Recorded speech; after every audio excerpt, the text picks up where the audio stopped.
The cameras caught it before he even spoke. A man who once sat at the top of Wall Street, a titan whose words could move billions in markets, was suddenly reduced to trembling hands and a quiver in his voice. Howard Lutnick leaned forward, lips pressed tight, eyes darting across the hearing room as though searching for an exit. He cleared his throat once, then again, but the sound betrayed him. It cracked, thin and nervous, echoing through the chamber. This was not the image of confidence he had built his career upon. This was panic, naked and undeniable. The nation watched, stunned. How could someone so powerful, so untouchable, unravel in front of the very people he had always dismissed as irrelevant? The silence in the room was heavy, suffocating, as reporters scribbled furiously and cameras zoomed closer. Every bead of sweat, every stammered syllable was broadcast live to millions who had grown accustomed to men like him, sneering at accountability. For once, the imbalance of power was shifting, and everyone could feel it. And then, across the aisle, she waited, calm, composed. Congresswoman Jasmine Crockett did not flinch, did not smirk, did not move a muscle out of place. She sat in quiet control, her eyes fixed, her voice steady as she prepared to speak.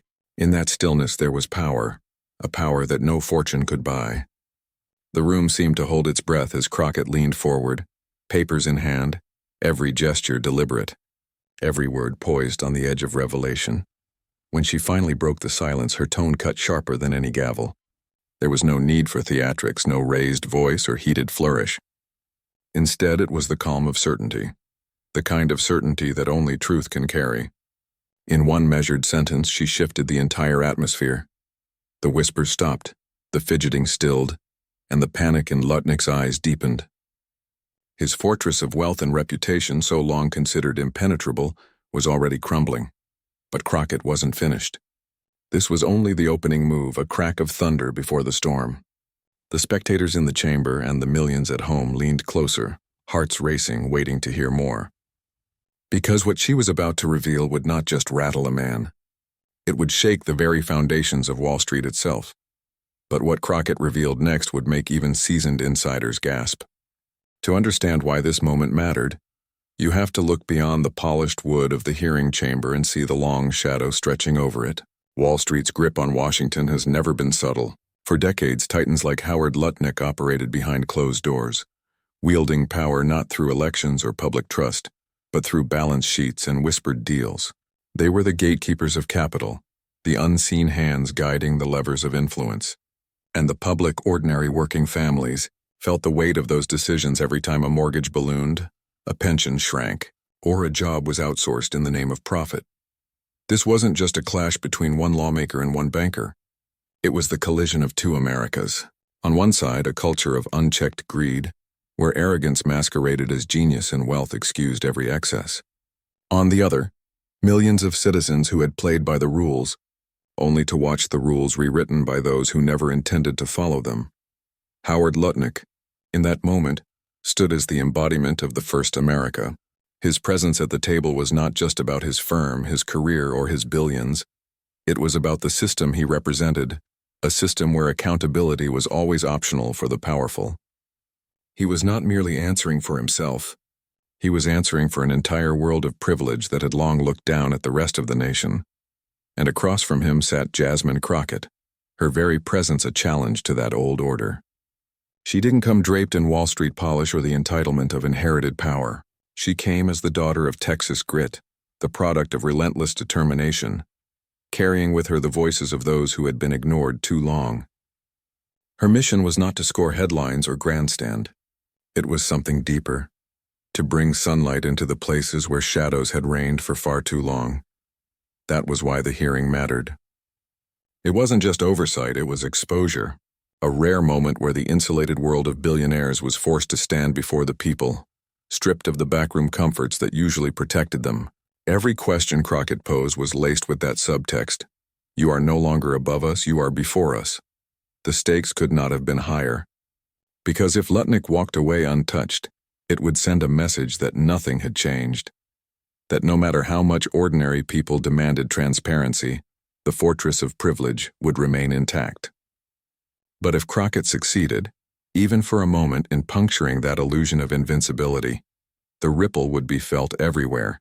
from trading floors to kitchen tables, and that tension crackled in the room. Viewers didn't just see a man fidgeting under pressure, they saw Wall Street itself, cornered and defensive. They didn't just see a congresswoman asking questions, they saw themselves finally armed with a voice in the halls of power.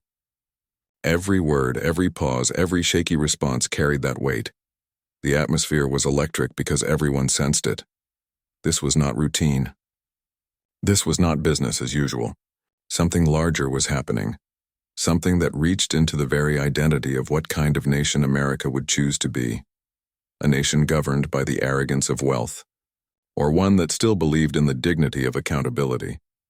And so, as Crockett pressed forward, her calm precision colliding with Lutnick's unraveling composure, the audience leaned in, captivated. They weren't just watching testimony. They were witnessing history bend, if only slightly, toward transparency, because the bombshell was bigger than anyone in that hearing room imagined. Howard Lutnick did not stumble into wealth or drift into obscurity. He climbed to the summit of Wall Street with a relentless drive and a ferocious instinct for survival. As the longtime CEO of Cantor Fitzgerald, he built a reputation as both a cunning strategist and a ruthless competitor. His story was often framed as one of resilience, particularly after the September 11th attacks, when his firm lost hundreds of employees in the tragedy. In the years that followed, he rebuilt Cantor Fitzgerald into a financial powerhouse. To his admirers, it was proof of iron will. To his critics, it was the moment he turned grief into empire, consolidating control while the world mourned. Lutnick's image has always been wrapped in contradictions. He cultivated the persona of a Wall Street patriot, presenting himself as a benefactor who supported families of 9/11 victims and donated to charity. Yet at the same time, he became infamous for decisions that revealed the cold calculus of profit over people. He once slashed jobs with a ruthlessness that left entire departments reeling, justifying it with the blunt language of efficiency. He boasted about the firm's dominance in bond trading and real estate, as if conquest itself excused the collateral damage. It was this duality that made him both a figure of fascination and of resentment. He embodied the promise of Wall Street's myth, that brilliance and audacity could turn one man into a titan. But he also embodied its rot, the arrogance that came when titans began to see themselves as untouchable. He relished the spotlight, delivering sound bites with smug certainty, often dismissing critics as ignorant of how the system really works. And he was right, in a way. Few understood the system like Lutnick. He knew the loopholes, the leverage points, the ways to spin regulation into opportunity. He knew how to play both predator and victim, how to charm lawmakers at private dinners while pushing policies that widened the gap between wealth and poverty. He was a master at wearing the mask of responsibility in public, while privately insisting that markets were wars, and in war, only the strong survived. But the cracks were always there, if you looked closely. His bravado sometimes slipped into defensiveness. In interviews, his tendency to gloat often exposed insecurities lurking beneath the surface. When challenged, his polished exterior gave way to flashes of irritation, even panic. Those who worked under him whispered about volatility, about a man who demanded loyalty but inspired fear. His empire was powerful, yes, but it was built on the fragile foundation of one man's will, one man's temper, one man's belief that he was smarter than everyone else in the room.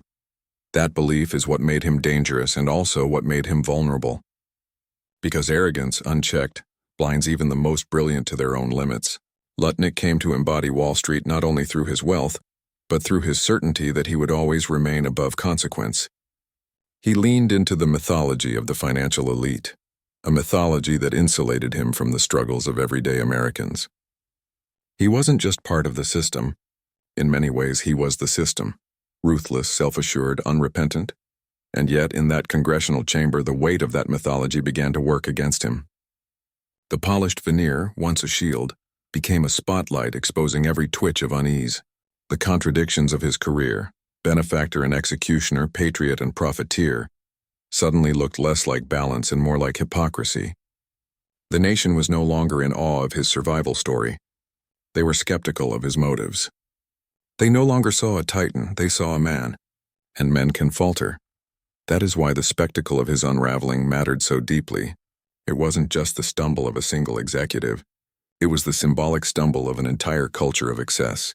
For years, Lutnick and men like him had carried themselves with the conviction that markets bent to their will.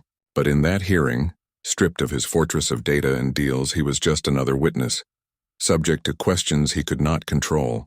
And it terrified him, because the truth about power is that it always invites challenge, and once challenged, its foundation is tested. Howard Lutnick spent decades convincing the world that his foundation was unshakable. Yet even before Crockett opened her mouth, even before her questions sliced through his defenses, the panic in his demeanor told a different story. For all his wealth, all his bravado, all his survival, here was a man no longer in command of the moment. And in politics, in history, in the eyes of millions watching, that loss of command is the beginning of the end. But power built on arrogance is always one question away from collapse. Long before the cameras ever found her in that hearing room, Jasmine Crockett had lived a story that set her apart from the establishment she now confronted. Hers was not the path of privilege or inherited power. Hers was the path of grit, hard work, sacrifice, and a refusal to be silenced in the face of systems built to ignore voices like hers.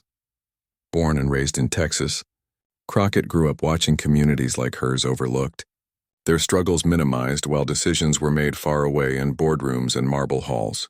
She knew from a young age that if change was ever going to come, it would not be handed down. It would have to be fought for. That conviction became the fire that guided her through years of study, the long nights in law libraries, and the countless battles in courtrooms where the stakes were never abstract. She wasn't defending corporations. She was defending people, the ones who couldn't afford powerful attorneys, the ones who felt the system had written them off before they even walked through the door. Crockett's legal career became her training ground for the fight she now carries into Congress. Case after case, she saw how the scales of justice tilted toward those with wealth and influence, and she made it her mission to restore balance. When others might have chosen easier paths, she chose the trenches, representing clients who were up against odds that seemed insurmountable. For her, the law wasn't a ladder to prestige. It was a shield for the vulnerable, a tool to force accountability from those who thought they could escape it. That same commitment carried her into public service. While others polished resumes and courted donors, Crockett earned her credibility in the eyes of her constituents by showing up on streets, in community centers, in spaces where the establishment rarely ventured. She listened. She carried stories. She spoke not with the detachment of a career politician, but with the urgency of someone whose life had been shaped by the very inequities she sought to change. That authenticity is what propelled her from the courtroom into the Capitol. It wasn't easy. Every step of her journey was marked by skepticism, by voices telling her she didn't belong in the halls of power, that the game was rigged against her. And in many ways it was, but every dismissal only sharpened her resolve. She didn't learn to bend. She learned to fight smarter, to fight harder, to fight with the kind of discipline that made her a force even her critics could not ignore. That resilience is what made her so dangerous to figures like Howard Lutnick. Because Crockett could not be intimidated, she had been underestimated her whole life, and each time she turned doubt into fuel. She walked into that hearing not as an outsider begging for a seat at the table, but as a representative of millions who had been told their voices were too small, their dignity too easy to dismiss. And she carried that weight with pride, not burden. Her rise is a reminder of what America likes to claim about itself but too rarely lives up to, that the daughter of working-class grit can stand toe-to-toe with the most powerful, and not only survive but win. She symbolizes a different kind of power, not the power of money or privilege, but the power of persistence, of truth, of a community's unwavering belief in someone who fights for them without apology. It is why her composure in the hearing room spoke louder than any shout could have. Every calm glance, every measured word was anchored in a lifetime of preparation. The confidence she carried wasn't arrogance. It was the steadiness that comes from knowing she had nothing to hide, nothing to prove, and nothing to fear. Unlike Lutnick, her foundation was not built on wealth that could crumble, but on resilience that had been tested again and again. Crockett represented more than herself that day. She represented immigrants who built lives from nothing, families who worked 2 jobs to stay afloat, young women told they should aim lower, communities dismissed by the powerful as expendable. She stood for all of them when she squared off against a man whose empire symbolized their exclusion. And for the millions watching, her presence alone was a victory. A reminder that the establishment could no longer write the script without voices like hers demanding their chapter. It was no accident that she appeared so unshaken while Lutnick unraveled. For him, accountability was an ambush. For her, it was second nature. Every courtroom battle, every uphill campaign, every moment she'd been dismissed or doubted, those weren't setbacks. They were rehearsals. They were the sharpening stone that forged her composure, her precision, her readiness. So when Jasmine Crockett leaned forward, her eyes steady, her voice calm, she was not improvising. She was delivering lines she had been preparing for her entire life. Every challenge had sharpened her for this exact moment. At first, the hearing unfolded with the polite stiffness that so often characterizes these proceedings. Howard Lutnick leaned into the microphone, his voice steadier than it had been moments earlier, as if he had managed to reassemble his armor. He spoke in the rehearsed cadence of a man accustomed to boardrooms, not courtrooms, answering Crockett's initial questions with clipped efficiency. He invoked jargon, recited figures, and wrapped every statement in the language of inevitability. This is simply how markets function. But beneath the veneer, there was tension. Crockett's questions were not the kind he could easily dodge. They were precise, deliberate, and each one landed closer to the heart of matters he would rather have avoided. She asked about transparency, about accountability, about the way his firm profited while families struggled. Each question was calm, her voice never rising, her tone never wavering. It was surgical, and that precision unnerved him. Soon the civility frayed. Lutnick began interrupting, eager to regain control. "Congresswoman, with all due respect," he interjected, his words layered with condescension. "You don't understand the complexity of these markets. What you're suggesting is simply unrealistic." He leaned back in his chair with the smug posture of someone convinced the audience would take his side. But the room did not warm to him. If anything, the interruptions only highlighted the imbalance. One man flailing to dominate, another refusing to be rattled. Crockett allowed his dismissals to hang in the air, never rushing, never reacting with visible irritation. Instead, she let the silence work against him, her measured pauses making his defensiveness echo louder than her questions. When she spoke again, it was with the patience of someone who had endured this posture before. "Mr. Lutnick," she said evenly, "with all due respect to you, Americans understand complexity just fine. What they don't understand is why the same people who cause so much damage always seem to walk away richer." The room shifted. Reporters scribbled furiously. The crowd of aides and staffers leaned forward. Lutnick blinked, tightened his jaw, and forced a smile. He attempted to laugh it off, muttering something about populist rhetoric and misguided assumptions. But his attempt at dismissal rang hollow, his chuckle brittle, his confidence slipping. He tried to recover by talking over her, launching into a long-winded defense about risk, innovation, and the noble role of capital in fueling the economy. It was the kind of speech he had given 1,000 times before, the kind designed to overwhelm by sheer length and vocabulary. But Crockett didn't chase him. She waited.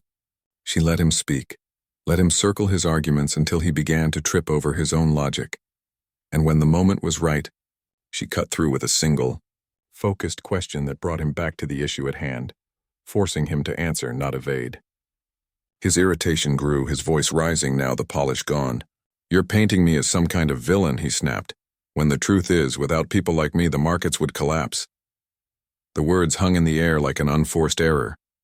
The arrogance, the self-importance, it was the mask slipping in real time. Crockett didn't smirk, didn't pounce. She simply let the silence linger again, her expression calm, her composure intact. The contrast was striking.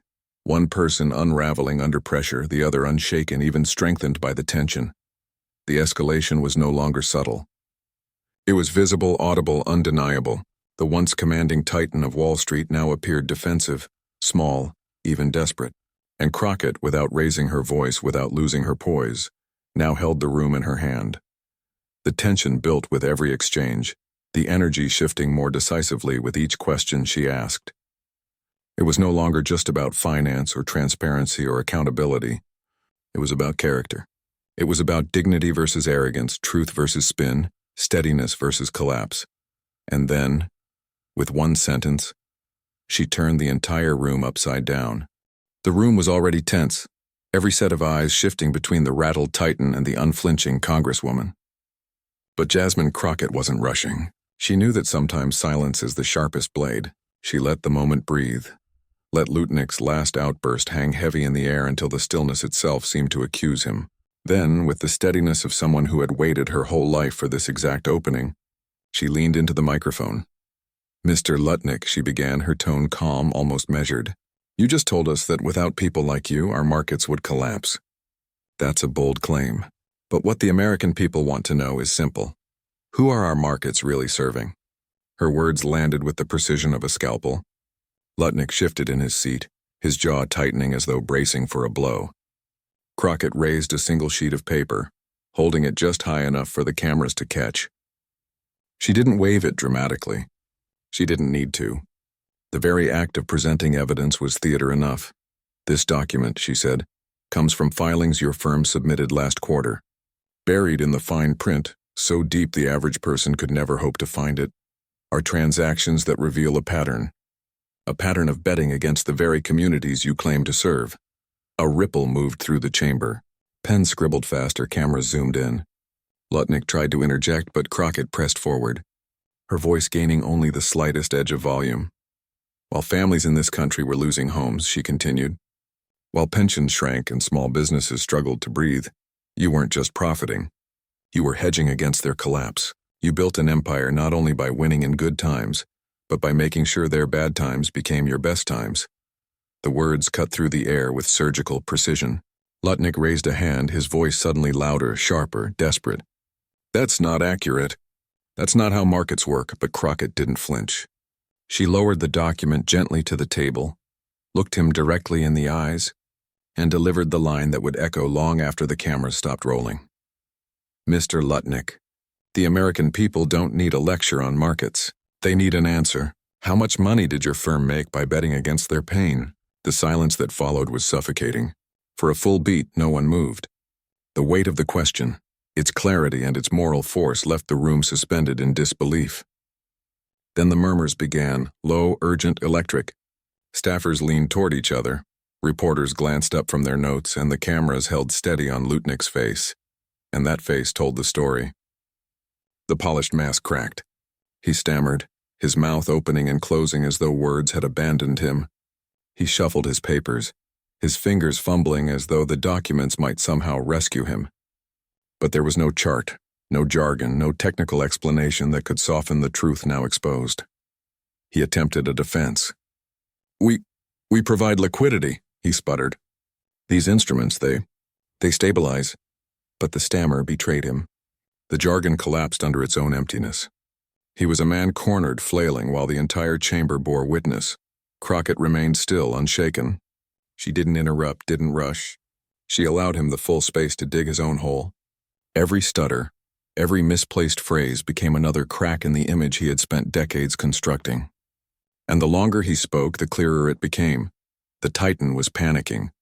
Then she leaned in again, her voice steady, her cadence deliberate, each word hammering into the silence. "Stability for who, Mr. Lutnick? For the families that lost their savings? For the workers whose jobs disappeared? Or was the stability only for your balance sheet?" The chamber erupted, not in noise, but in the kind of collective intake of breath that accompanies a moment everyone knows is historic.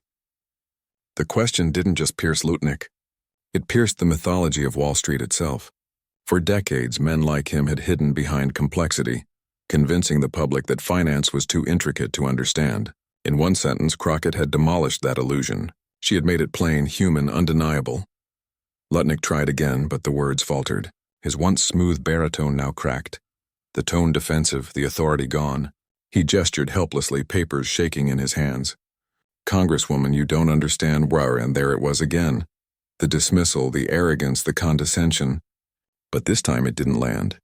This time it sounded hollow, desperate.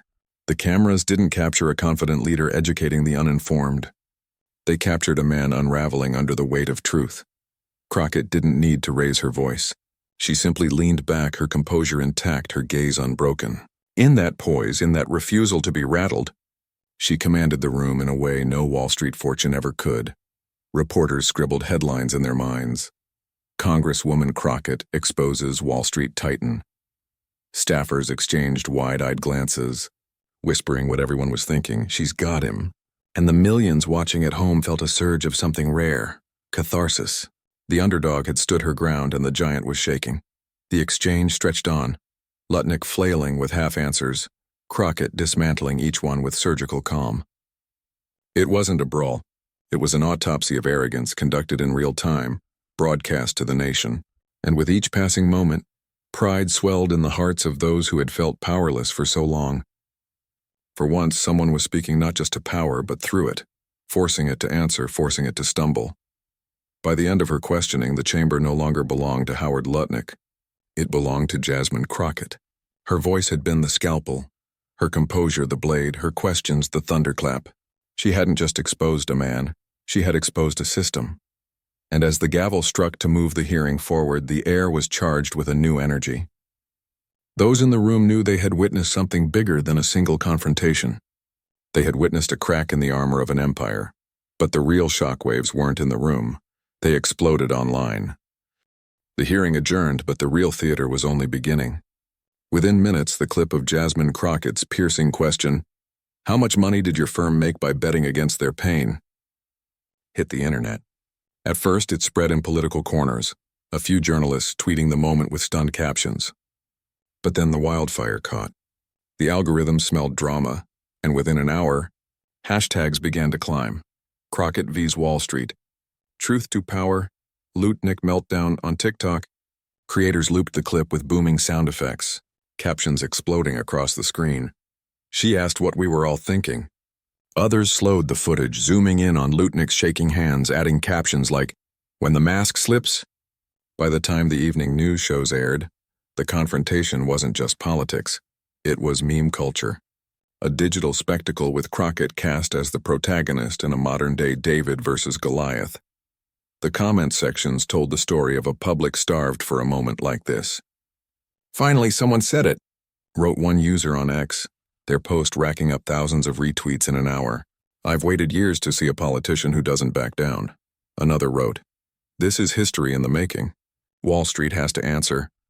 The tone wasn't just applause, it was relief, even vindication. For years, ordinary people had watched hearings where CEOs and bankers spun their jargon. Untouchable, immune to consequences. But here was a congresswoman refusing to be drowned in acronyms or intimidated by wealth. Here was someone making the stakes plain enough for every single viewer to understand. And that clarity hit harder than any statistic. Cable news picked up the story almost instantly. One pundit on MSNBC called it the most direct confrontation of Wall Street arrogance in a decade. Over on CNN, a panelist declared, "Crockett just redefined what accountability in a hearing can look like." Even rivals on Fox couldn't ignore it. One commentator trying to downplay the moment admitted, "Lutnick looked, well, rattled." The attempted spin only amplified the visual truth that no words could cover. Influencers joined in. Progressive YouTubers dissected every line of Crockett's takedown, pausing the clip to highlight her composure. "Look at her face here, calm, focused, she knows she's got him." Instagram activists shared side-by-side edits. Crockett's poised stare against Lutnick's fumbling hands. Even comedians weighed in. Late-night hosts laced monologues with lines like, "Turns out Wall Street does break a sweat, just not at the gym." But the shockwaves weren't confined to screens. On Wall Street itself, whispers spread. Traders texted each other clips, stunned that a congresswoman had cut so directly to the heart of their game. Executives who once saw hearings as little more than public relations inconveniences suddenly recognized the danger. What if more politicians followed Crockett's lead? What if their jargon shield had been pierced once and for all? Politicians, too, recalibrated. Some rushed to align themselves with Crockett's moment, praising her bravery in statements that felt half sincere, half political survival. Others, more cautious, avoided comment entirely, unwilling to antagonize donors but wary of appearing out of step with the public mood. In progressive circles, though, the message was clear. Crockett had just raised the bar. Accountability wasn't a slogan. It was a performance the people wanted to see again. In community centers, coffee shops, and living rooms across the country, the moment became conversation. "Did you see her? She didn't let him wiggle out. She said exactly what I've been screaming at my TV for years. For immigrants who had long felt that powerful institutions thrived on their silence, Crockett's stance felt personal, a voice inside the halls of power finally speaking their truth out loud. The ripple effect reached even further. Market analysts on financial channels, usually immune to political drama, found themselves pressed by callers and viewers. Is it true? Do firms really profit from collapse? Suddenly, the jargon had to be explained in plain terms, and the discomfort was visible. Questions Wall Street had long buried under complexity were dragged into daylight. By the end of the day, the clip had been viewed tens of millions of times. Crockett's social media following surged. Donations to her campaign poured in, small contributions from people who wanted to reward courage. She hadn't just won a moment, she had ignited a movement. And yet, as the storm raged across platforms, headlines, and trading floors, there was something even more powerful waiting to surface. Because amid the flood of reactions, it wasn't just Crockett's questions that lingered. It was her closing words, simple, resonant, unforgettable, that would leave the deepest mark. When the cameras dimmed and the noise of pundits began to blur into the background, what lingered was not just the clash itself, it was the meaning. Jasmine Crockett had not gone into that room to trade insults with a Wall Street titan. She had gone there to remind the nation and perhaps even the world that integrity will always outlast arrogance, and that dignity speaks louder than wealth ever could. For decades, Americans have been told that money is the ultimate power, that it writes the rules, shapes the laws, and silences those who dare to question. But Crockett's words cut through that illusion. She reframed the moment not as a battle of personalities but as a struggle over values. It wasn't simply Howard Lutnick under the spotlight. It was the culture of greed he represented, the belief that profit could excuse harm, that arrogance could shield accountability, and Crockett's calm defiance was a living rebuttal. Her closing words carried that weight. She looked straight into the cameras, her voice steady. The measure of a nation is not in the wealth of its few, but in the dignity of its many. It wasn't just a line, it was a reminder of the America people still wanted to believe in. An America where service mattered more than status, where truth was not for sale, where ordinary citizens could still trust that someone, somewhere, was fighting in their name. The resonance was immediate because it reached beyond politics. Immigrants heard in her voice the echo of their own stories, families who had left everything behind for the promise of fairness, only to find systems stacked against them. Workers heard the validation of years spent building a country that too often rewarded the few at the expense of the many. Young people, disillusioned with leaders who seemed disconnected, suddenly saw what courage in public service could look like. Crockett transformed what could have been just another hearing clip into something closer to scripture, a call to remember that justice is not abstract, it is lived. Integrity is not negotiable, it is demanded. And dignity, though mocked and belittled by the powerful, is what gives a people their strength. The moment reached its emotional crescendo because it didn't leave viewers with despair, it left them with possibility. The sight of a calm, composed lawmaker standing unshaken before billions in influence reminded people that the system could still be pierced, that arrogance could still be humbled. The unspoken message was as clear as her words. No amount of money can silence truth, and that message carried more power than any headline. It told people that their voices mattered, that resilience was not a choice but a necessity, and that the fight for accountability was far from over. Crockett had not toppled Wall Street that day. She hadn't rewritten the laws of finance or dismantled the machinery of greed, but she had shown that even the most untouchable symbols of arrogance could stumble when confronted with honesty. That mattered. Because change does not always come in sweeping revolutions. It comes in moments that spark belief. A single hearing clip can shift public expectation. A single question can strip away the illusion of invincibility.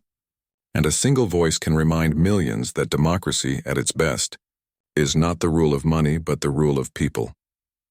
As the hearing faded into memory, it became something larger than itself, a story told in classrooms, retweeted on feeds, whispered in union halls, replayed on late-night TV, and the moral endured, clear as day. Wealth may build towers, but truth builds nations. Arrogance may command fear, But dignity commands respect. And so Crockett left the nation with more than just a viral moment. She left it with a challenge: to demand more, to expect better, to never let the roar of money drown out the voice of principle. For in the end, America is not defined by the arrogance of its elites, but by the resilience of its people, and the courage of those willing to speak for them. Howard Lutnick walked into that chamber believing his power was unshakable, but under the bright lights, the confidence cracked, the mask slipped, and the panic showed. And in that exact moment, Jasmine Crockett delivered her bombshell, calm, precise, undeniable. It was more than a clash. It was proof that truth, when spoken with courage, can rattle even the most fortified towers of wealth. This wasn't just Wall Street versus Washington. This was arrogance versus accountability, greed versus integrity, and when the dust settled, only one side stood with dignity intact. Crockett reminded us that heroism doesn't always come from grand speeches or sweeping laws. It comes from telling the truth when others are too afraid to say it. But here's the thing: this moment cannot stand alone. The fight for transparency, for justice, for a government that serves its people instead of its billionaires, that fight is ours to continue. Every share of this story, every conversation sparked, every voice raised adds weight to the movement for accountability. So if this resonated with you, if you felt the pride, the outrage, the vindication of seeing power held to account, don't let it stop here. Subscribe to this channel, share this video, and be part of a community that refuses to look away. Together, we can keep shining light into the shadows they'd rather keep hidden. Because at the end of the day, no amount of money can silence truth. No amount of arrogance can erase dignity. And as Jasmine Crockett proved, when integrity takes the microphone, even Wall Street trembles. And that's why this story matters. Because when dignity speaks, even Wall Street trembles.